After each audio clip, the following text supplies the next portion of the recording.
And the next thing I know, he was just here. His face was literally just beside me, like, you saw me, right? That kind of vibe. Oh my.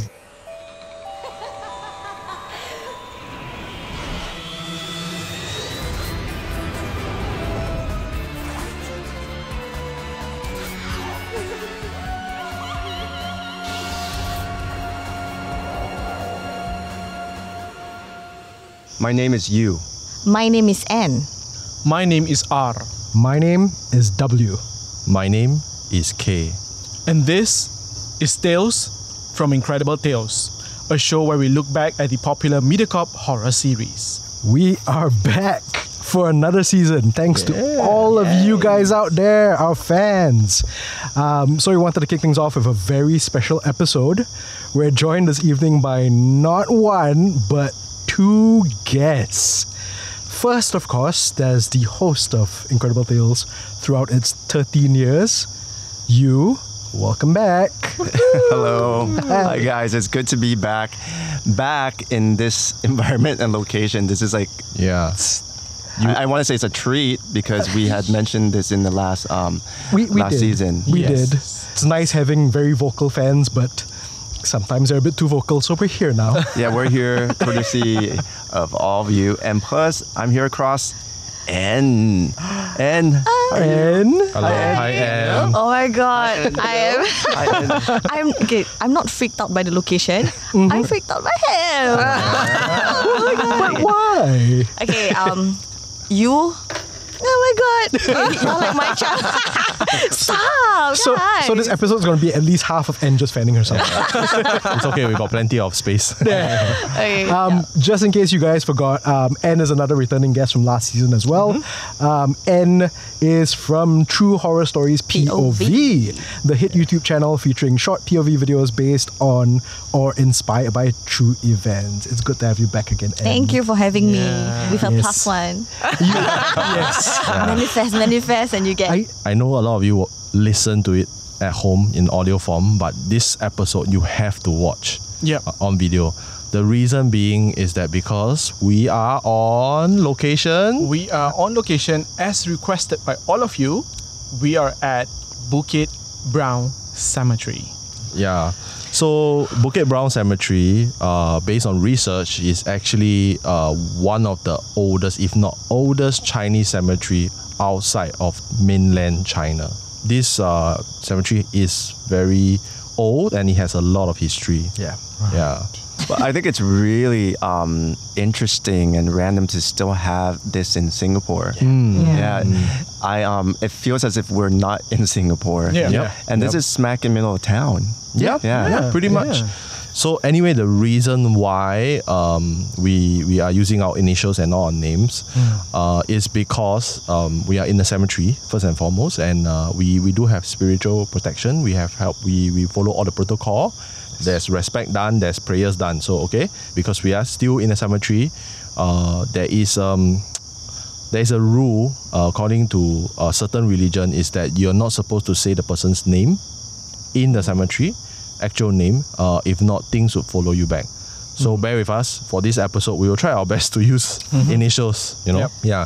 So anyway, it's been a while since season 1. So in case you have forgotten, in every Tales from Incredible Tales episode, we explore a different theme and tie back to the classic Incredible Tales episode. For this episode, we have to talk about the Hungry Ghost Month. This episode's theme was inspired by the aptly named 7th month from season 3. On the 7th month in the Chinese calendar, the gates of hell are opened and the dead are let loose. It is said that hungry ghosts are not to be taken lightly, and when a ghost is angry, beware. After a young man doesn't show the proper reverence to a spirit, he and his loved ones have to pay the price. Let's take a look. Oh, I know. Don't poke the offerings with a stick. Don't do this. Don't do that. But auntie, it's already done. Even my mother-in-law says it's okay to start to clear the mess. We will need help lah.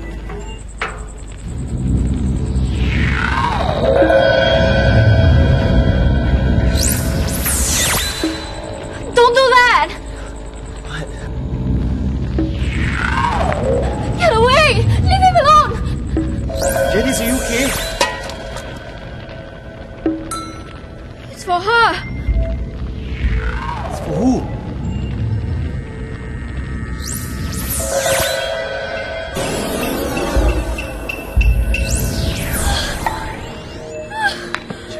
Janice! Come on, Janice! Janice! Wow, my hair stands, yeah. I know. I've seen this. I was the one who cut the clip, but my hair stand. Oh, wow. It's different when you watch it on location, bro. Yeah, like it's right. different. Yep. Yeah. I mean, now that we're here, and you know, the fans knows that, you know, you and Anne, you both have third eye. How does it feel like to be here on set, right here, right now? Feels like home. No, I'm just kidding. Oh, wow. Cool.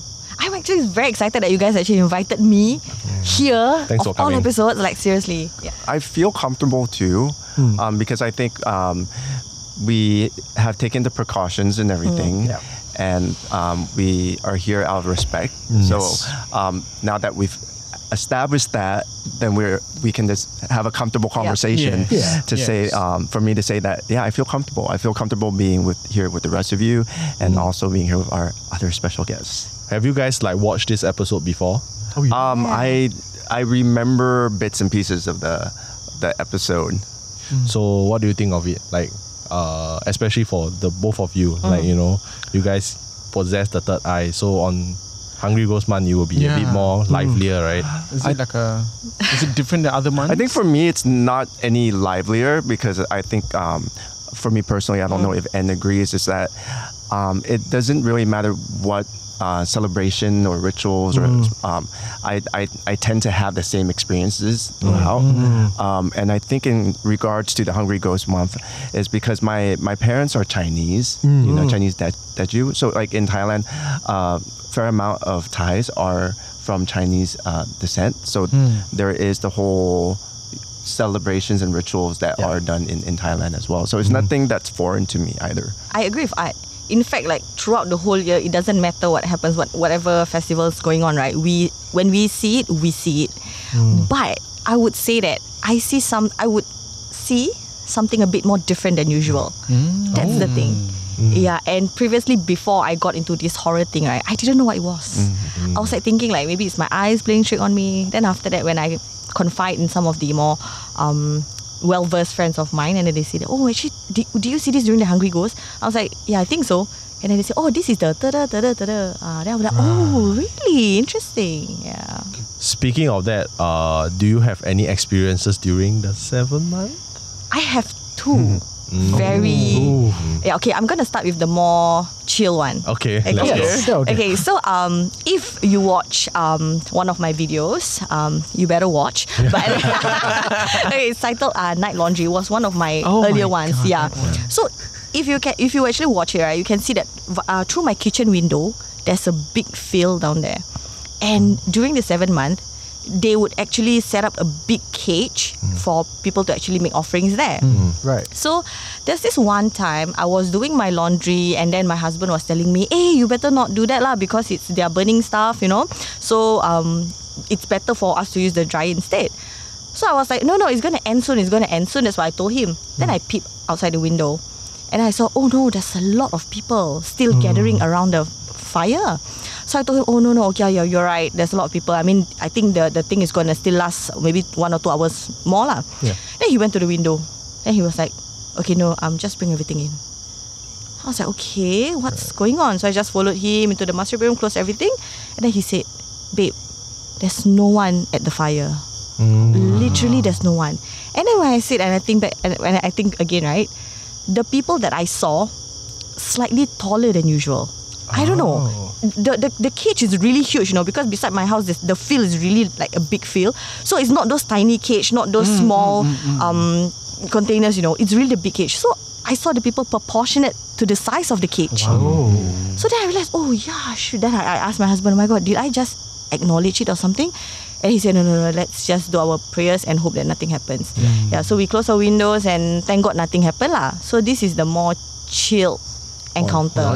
Oh wow. Yeah. So, but that's quite intense, isn't it? I just want to ask you, like, is it really, I mean, based on your knowledge, is it like really the height? I think it depends. It really depends. It's like they can morph into anything, honestly. Oh, right. Yeah, it could be an optical illusion. Like because of the distance Like if you're high floor, they could seem like they are the same height, but I think it doesn't matter if they are the right height or not, because your husband didn't see it and you saw it, and they were crowding around the fire. Yeah, they were crowding around the That's fire. why there's a saying. I think I'm going to give a lot of pro tip. 7-month pro tip: don't look into the fire when people are burning. You might see different things. Even the incense. Incense okay, but just don't look into the fire during 7 months, because you might see. I did that. I was like, oh, cool, fire. It's a natural response, right? Yeah. You want to see people, what do they do? Yeah, it's different for our because culture. it's different culture. So for us, I was like, wow, what's that? Yeah. Cool. The fire is so big now. Just evade your gaze, Just evade your gaze. Right. Okay, I didn't know about that. This is just interesting because, I mean, we live in a very small country where we have multi-races, different races living together. So we learn all this and we get to know what we should do and what we should not do, especially during this kind of period of time. So hence we have to respect each other. During like these the Hungry Ghost Month, I think for me is not being able to separate what I see as being real and not real, because it's so vibrant. Oh wow. It's so vibrant because it's like it's a festival, and basically a lot is going on. Right. So actually being in the actual celebrations, and sometimes I don't know what I'm seeing is It's hard to distinguish, right? what, because it is possible that in the mix of what I'm seeing as physical being, there could be a spirit kind of in there as well. Does it apply to you, Anne? Yeah, actually, I had this encounter, which usually when things happen, we don't acknowledge it. We don't, when I used to stay with my parents, our neighbor used to be a Taoist priest. Okay, so one time I got home from school, and imagine this, the lift door opened, and there's this person dressed in the costume or the outfit with his tongue out. And it's a very long tongue. And then he was doing stuff. So imagine me, a secondary school student, the door just opened, I just finished school, it was about 6 p.m-ish. Oh wow. And then he did that. So I was so scared. And then behind him followed, there were I think about 15 other people doing some small, I don't know what to call it, procession? So they were doing some stuff. So then I realized that, it's actually a ritual, or they are doing something. Then I make way, and then the thing just continued to dance around me. So the first one that you saw, what was he wearing, white or black? He was wearing both, and then with his tongue out. But the ones beside him was wearing one black, one white, and then they were guarding him or something. I don't know. Yeah, so probably saw, I don't know. I think assuming based on what you physically described them, is黑白无常. They are the hell police. That's what I'm told also. So I mean in Singapore we call them Tua Diape lah in Hokkien. So basically there are 2 hell police that actually they guard the spirits especially during Hungry Ghost Month. There will be a lot of procession to get them. Even in this very cemetery at the front, just now when we were doing the prayers, there is an altar dedicated to them, because they deal with the dead, the deceased. So they have authority over that lah. So I presume that is something that they are doing lah. Later that night, okay, so nothing happened after that. Later that night, about 8 p.m-ish, I decided to go to a shop lah. So I went down, nothing happened. I just bought my stuff. I went back up. Okay, like I mentioned, this person, they are my mom's neighbor, direct neighbor, literally the house next door. So I was walking and I wanted to open the lock. I noticed via my peripheral view, right, something was standing just beside me. So I was I did a peep and I looked, and I saw the guy who did that thing standing there. I was okay, why is he still standing there? Isn't it over already? It's a few hours have already passed, right? Okay, never mind. I continued to try and open my door. And then the curiosity got the better of me. Then I you know what? I just need to turn and look at him. Then I turned. And I realized he wasn't standing. He was actually perched atop the ledge. HDB ledge. And you know how thin, right? Yeah. He's perched on top of that, and he was just looking at me with his eyes extra big and his tongue still sticking out. He was just looking at me. So I was okay, never mind. Then I just pretended I didn't see you. I continued to try to open my door, my lock.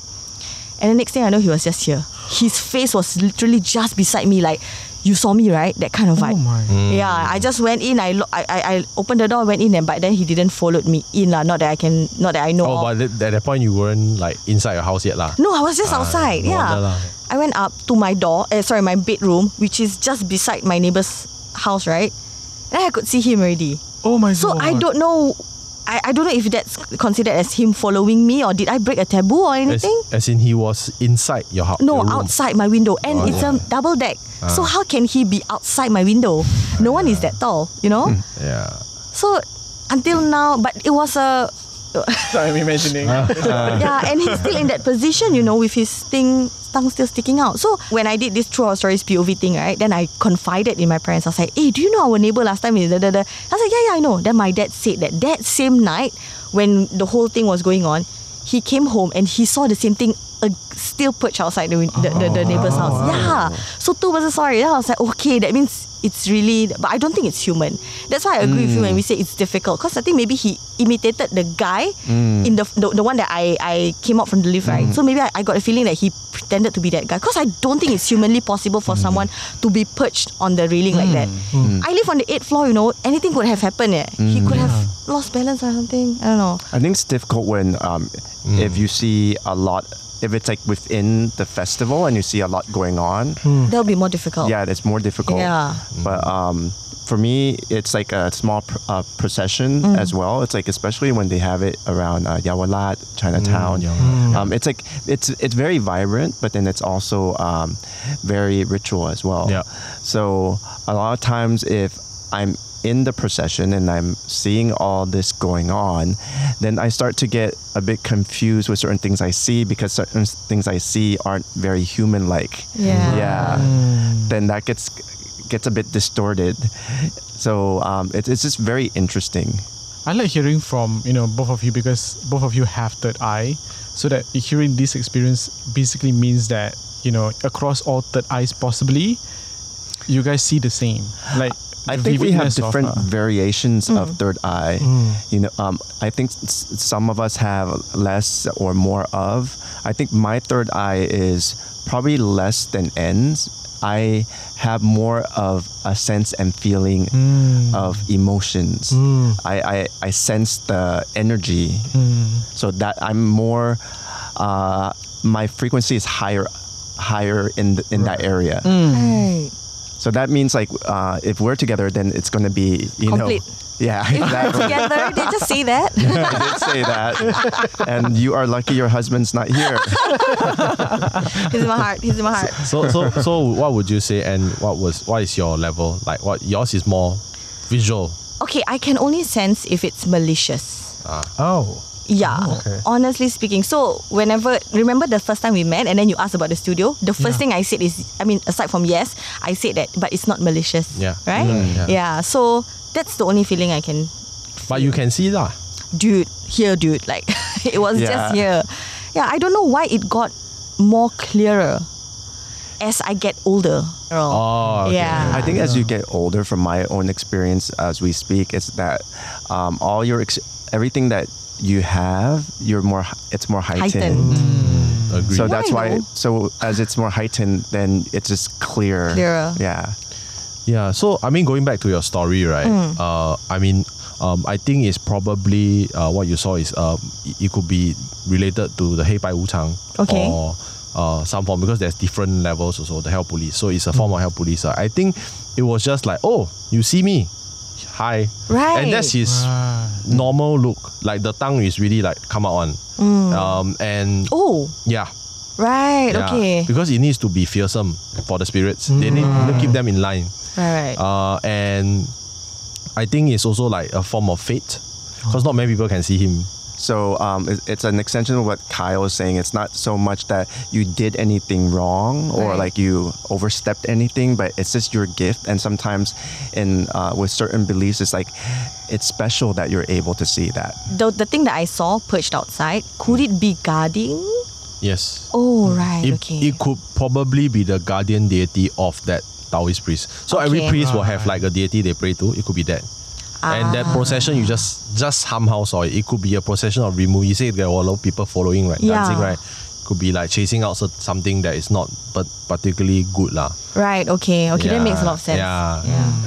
Okay. So what are your thoughts on 7 months? Because okay, for myself, you know, I know that during the 7 month we have to respect the possession more, because when we see them, like you mentioned, not to look directly to the fire. I mean, I've heard stories growing up.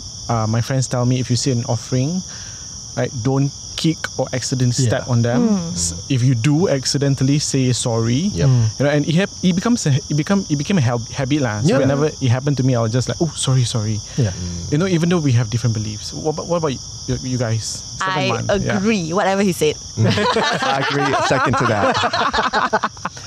I will expand on it. You go ahead. I think your perspective on it is a bit closer to the festival itself. So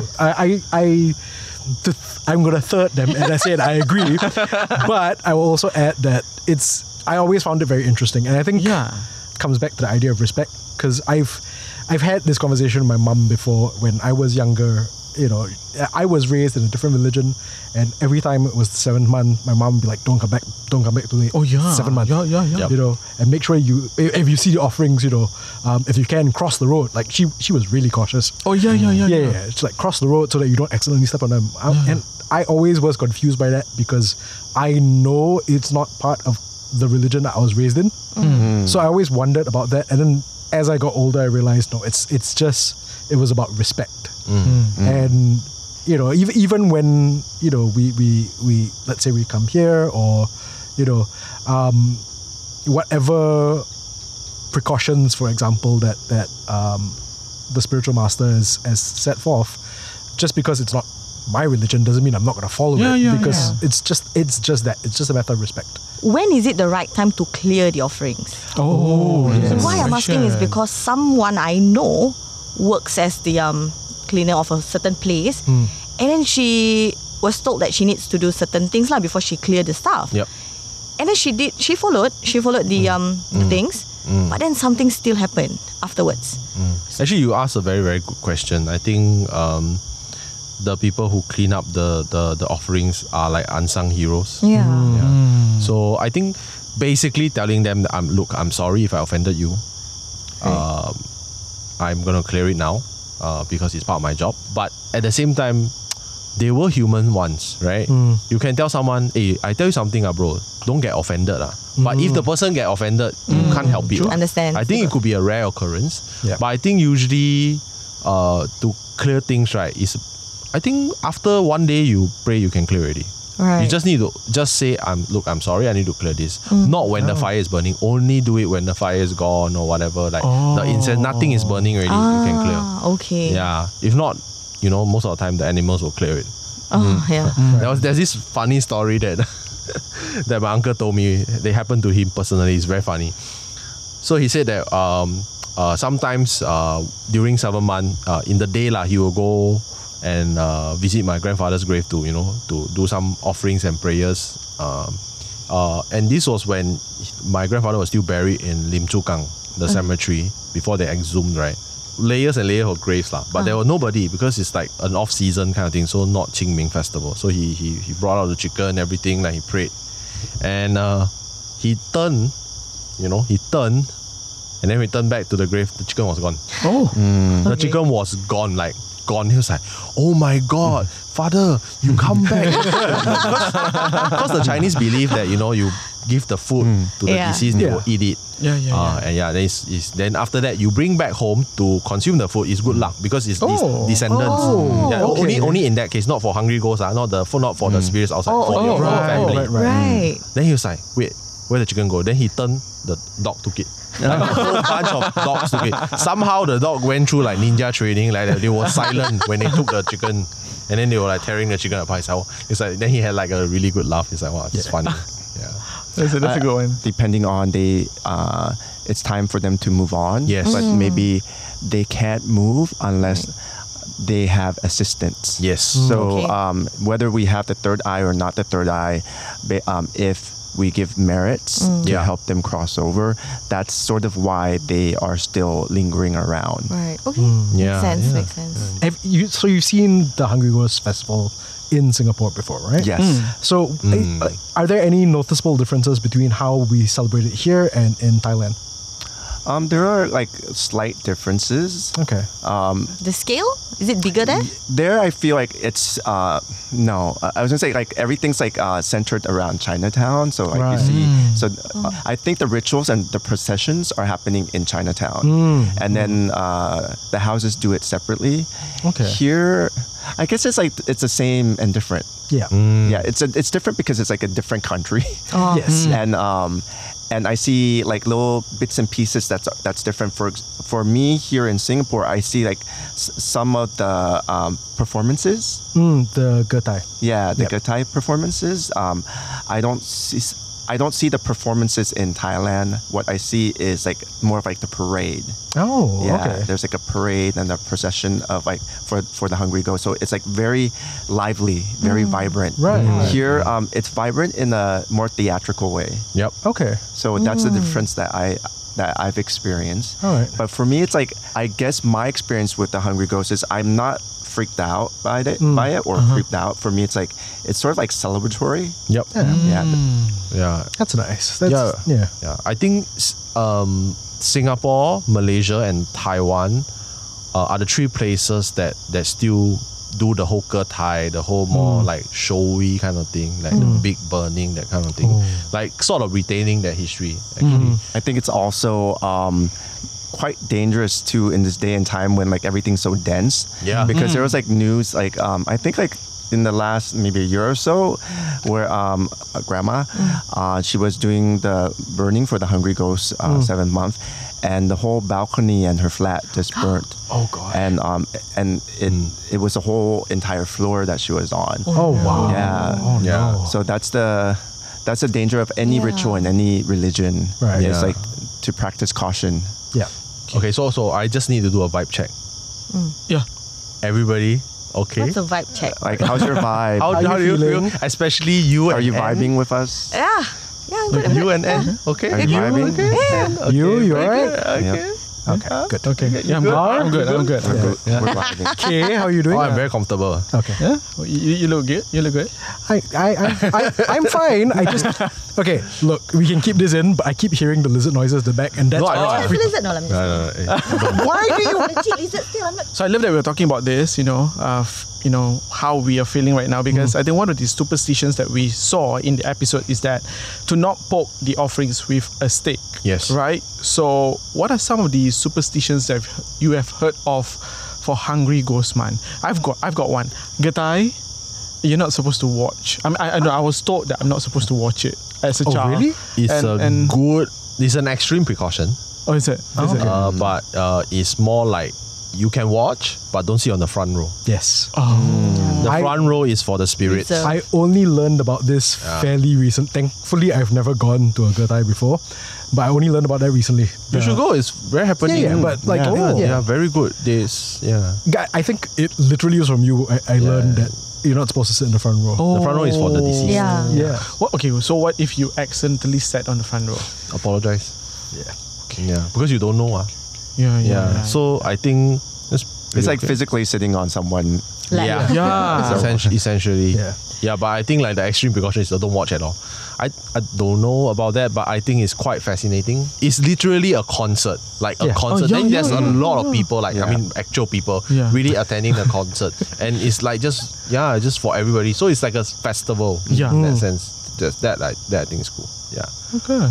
We'll all go together. Sure. Yeah. Let's go. I know one. front Let's seat. go. No, I'm just. Okay, what about you guys? Superstitions you've heard of for Hungry Ghost Month? Don't eat the offerings. Oh yeah. I mean, that's Yeah. a given, but I Yeah. think some people still dare to do it. I don't know what's their Okay. game. Yeah, there are. Really? There are. So there was this documentary that I saw on the news channel, documenting about this movement called the Freegan movement, Okay. which is you take free food and then don't waste. I mean, it's food waste. It's against food waste, which I completely agree. Okay. Yeah.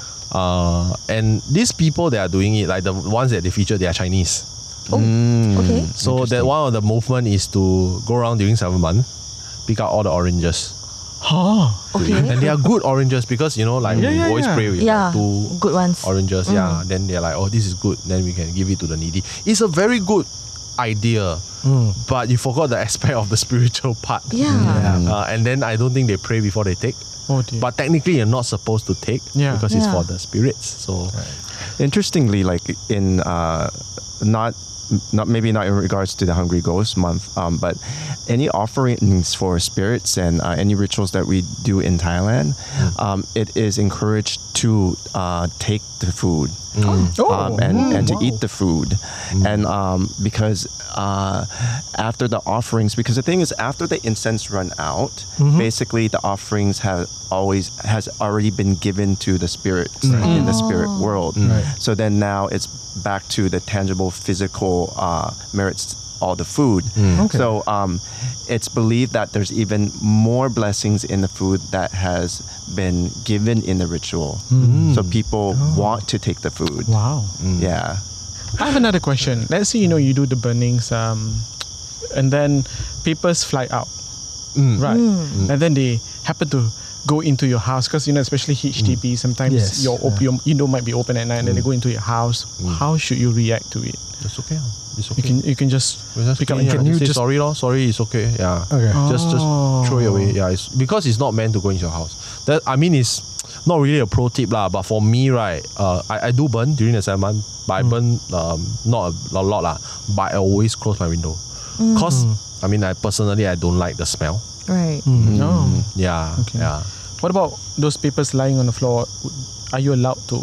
Sometimes you might walk and step on it. Just apologize. It's not on purpose. Because sometimes it can be unavoidable. Yes. If the pathway is really blocked with. It's literally like what my mom used to say, cross the street. So I just cross the street. It depends on how kiasu you are lah. For me, it's like I will try to navigate it. Then sometimes I step a little bit. I say I'm sorry. It's unavoidable. One of the superstitions that I would like to share, I think people know, but not as much, is that during 7 months, because there's so much activity, right? Don't do the, you stand and then you look down between your legs. Oh, that's right. You see things. Yeah. So that's not good. Actually, it applies to us as well, right? Actually, any time also. Any it's just time that of the 7 months a bit. Extra special. Extra special. Right. Kind of did that though. I was about to ask you. I was going to say. N is very strong. Thank God. I was going to say, it's like, then you'll see N and you doing it. Like, you go to like a Hungry Ghost and you see these two. Yeah, we want to distinguish, right? Is that real? Hey, you see. Just doing that. You're not allowed to go swimming. Oh, I heard that also. Is that right? Not advisable. Okay. I don't know if the reason? you can testify for that, but because it's the Hungry Ghost Month, there is more spirits out. Sometimes they are looking for replacements, especially for water spirits, because it could be very sudden. They don't want to go, so they need a replacement to complete the cycle. So it's a never-ending cycle. So I remember growing up, my grandmother always say, "Hey, 7 months, you don't go swimming. You swimming, I smack you." Yeah. Then I said, "Oh, okay." But I was scared lah, because she would tell me in very gruesome details. I was like, okay, I'm not going swimming forever. Okay, especially in the sea, actually. Yeah. In your expert opinion, right? I'm not an expert. Why you want to put me as expert? This is not even the first time somebody's like, Kyle's an expert. I'm not. Season 1. I'm not an expert. Please do not find me. I don't care if you're human or whatever. Don't find me. I'm not an expert. Kyle is not an expert. Please, just. I'm an enthusiast. He's very knowledgeable, but not an expert. Yes. Yeah. Okay. Do you think it's wrong for me to shoot horror stuff during the 7th month? Is it like disrespectful, or am I like asking for it, or is it okay? I think it's no different than what we are doing right now. So as long as you go into it being respectful, I think it's fine. Yeah. Okay. Yeah. If there is no choice, then you have to do what you have to do. I know of other filmmakers, because sometimes it's unavoidable. It's unavoidable, like really unavoidable. So, but then you do your due diligence. I'm sure, you guys also will do your own prayers, your own blessings. It's across the board. When people like us, we do horror, right? The first thing is respect. Second is don't antagonize. Third is don't acknowledge. Yeah. So all these, if you follow, you should be fine. It's just that sometimes, cameras, they also have third eye. Then you might find some extra footage. Then you can sell that camera for more money. Just kidding. But But yeah, one thing that I've noticed is that a lot of my friends who shoot wedding, they don't shoot Chinese weddings during 7 months because pantan ma. So the Chinese will not get married during 7 months. I mean, with what we've heard, I think there's more to it that we all need. It's a tradition that's been going on for thousands of years. So yeah. So this question is for everyone. There's a theory that goes around saying that the food offerings during Hungry Ghost months are tasteless. What do you think about that? I've never tasted it. Yeah, Yes. so I I wouldn't can know. never give that answer. But it looks not. It looks appetizing. Sorry, I seen those like biscuits, right? At one point of time, I was contemplating, but I didn't. I didn't. I buy for you. Okay, well, thank you. That's like- Not offering one. I know where to buy. I honestly thought it's food that people just buy from like isn't it? shops. I It didn't is, it realize is. It is, right? Oh, it is, right? Yeah. It's It's right. just that they use specific, like, okay, for example, like when you pray to the Kumantong, you give Yacob. It's just a preferred taste. Right, yeah. Wow. So that's it's the same idea. That's exactly what I thought. So But so specific.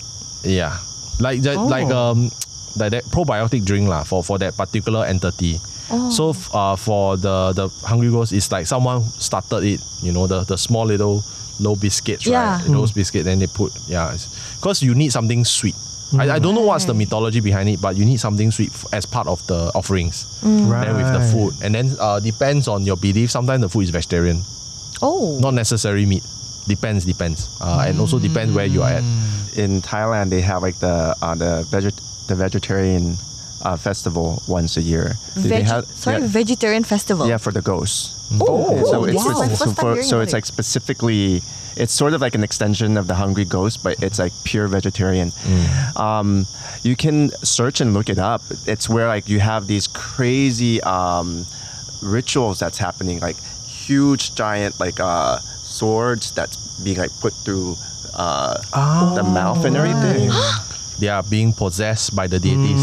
So that's why they have supernatural powers. So they can pierce through, right? Then there's no blood. I've seen it. Okay, but how does it ties with vegetarian? I think like this, the period of this celebration is, it's like a week or 2 week period of eating just vegetarian, no meat. Oh, I see. Yeah. As a form of respect to the possessions and the gods. They abide by paying respects by not eating any meat in that period. It's a form of giving respect. It's like it can be followers as well, or people who help out. So it's their way of giving back. So for example, the Chinese do believe that when you have your family member who passed away, within the 100 days of that grieving period, if you go full vegetarian, they will have a lot of merits. So the more vegetarian, because you're essentially not killing animals, right? So it's more merits for them. I see. Yeah. So interesting, huh? Yeah, very interesting. I didn't know about this. Yeah. I really didn't know about it. I had no idea there was a vegetarian festival as well. Yeah. So I mean, have you guys tried any of the food? I presume no, right? No, the food that's the offering food. The merits that you want to give is just you want the food to be as good or even better than what is eaten by in real life. So the food is quite good. You know, Good? Really? Okay. Yeah. The food's quite good. So the food is normal. After offering, then you eat.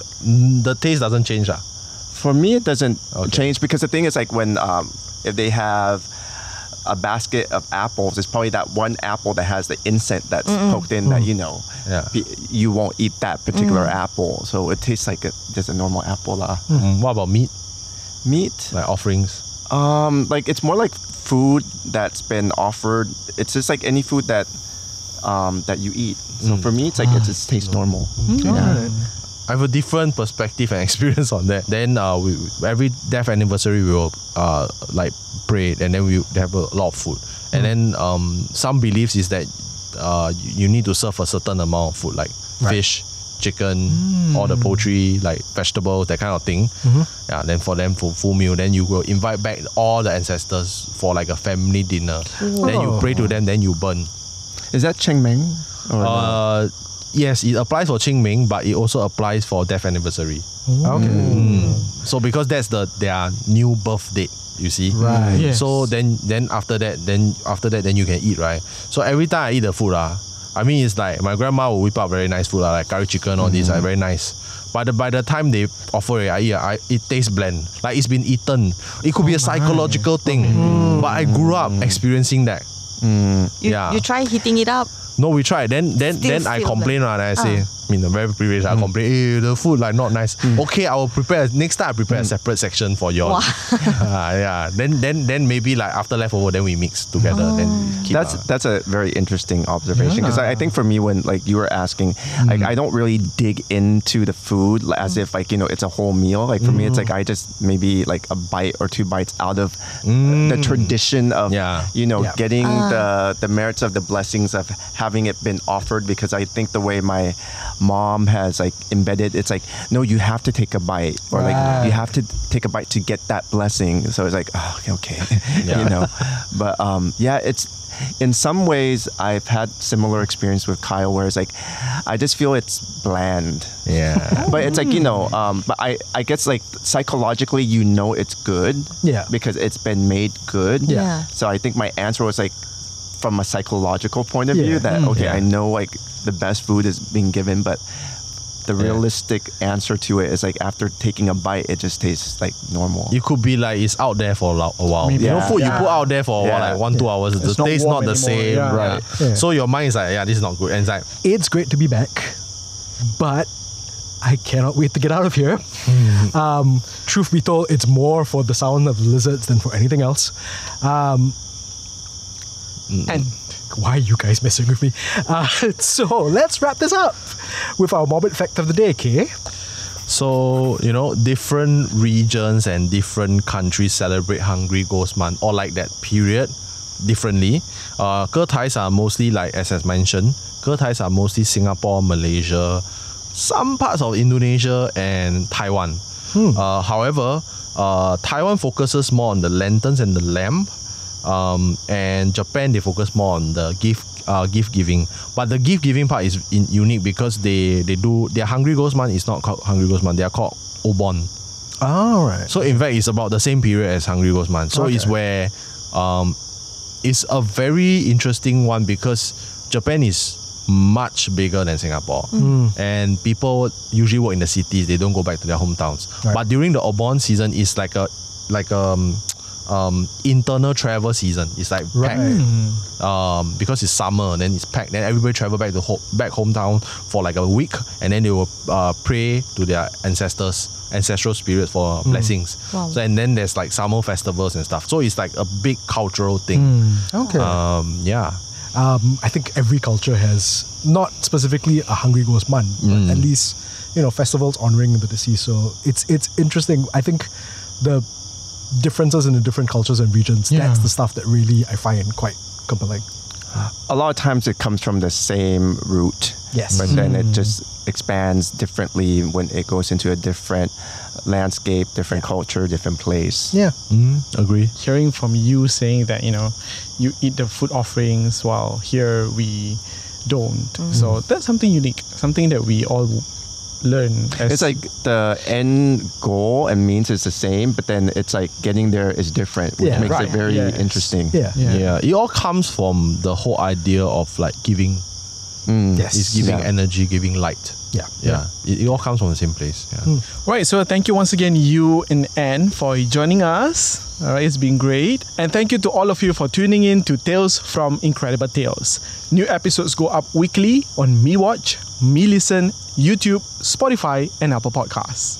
My name is Yu. My name is Anne. My name is W. My name is K. My name is R. And we will see you next time.